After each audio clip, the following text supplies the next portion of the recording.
Antisipasi varian Delta Plus, pemerintah tingkatkan pemantauan kedatangan pelaku perjalanan ke Indonesia.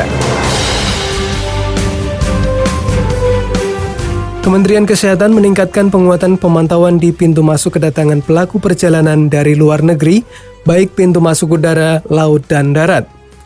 Hal itu sebagai antisipasi dan mewaspadai masuknya varian corona AY.4.2 atau Delta Plus ke Indonesia, seiring dengan terdeteksinya varian tersebut di Singapura dan Malaysia.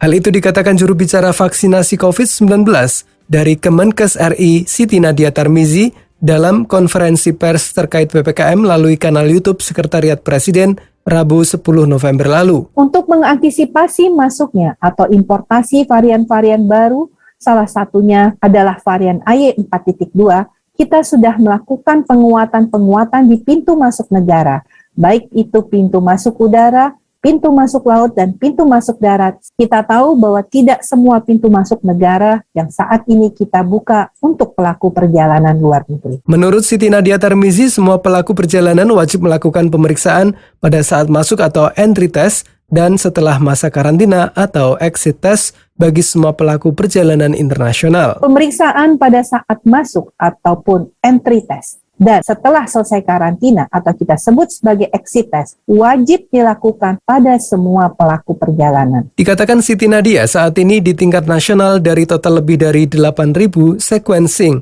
yang dilakukan, mayoritas merupakan varian Delta yang diikuti varian Beta. Untuk varian Mu dan subvarian Delta AY.4.2 sampai saat ini belum ditemukan di Indonesia. Tetapi kita tetap perlu waspada dengan mempertimbangkan subvarian Delta yang masih mempunyai potensi untuk memicu gelombang berikutnya di Indonesia. Subvarian dari Delta ini juga telah ditemukan di negara-negara tetangga, termasuk Malaysia dan Singapura yang melaporkan sudah menemukan AY.4.2. Siti Nadia Tarmizi menambahkan pemerintah terus memantau perkembangan penyebaran virus corona varian Delta ini sebagai langkah antisipasi agar tidak terjadi gelombang ketiga COVID-19. Ia berharap warga juga mendukung langkah pemerintah dengan tetap disiplin pada protokol kesehatan di tengah pelonggaran mobilitas. Demikian tim pemberitaan Radio Idola dengan editor Heri Chandra.